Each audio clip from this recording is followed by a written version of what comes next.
ide na svoju poziciju. Još jedan verti prevedu Ljubov s broj 9.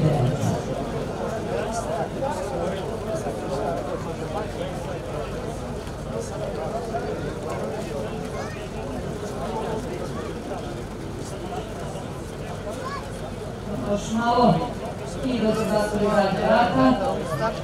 Ovo se nalazi unutar start mašine, trka je spušten. Znači ovo ide iz jedinice, a Kara sa dva Kara vodi ovo nadmicanje na drugoj poziciji, ova Kara na trećoj, Bjornar McLean na četvrtoj, Stone Faithful, sada na četvrtoj poziciju ide Pompea Fiore.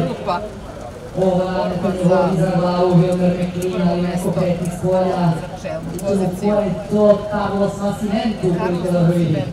Ova Kara i Bjornar McLean, ova Kara, Carlos Nascimento na trećoj poziciji, na četvrtoj Pompea Fiore, na petoj Stone Faithful, na šestoj Trevor Hawk.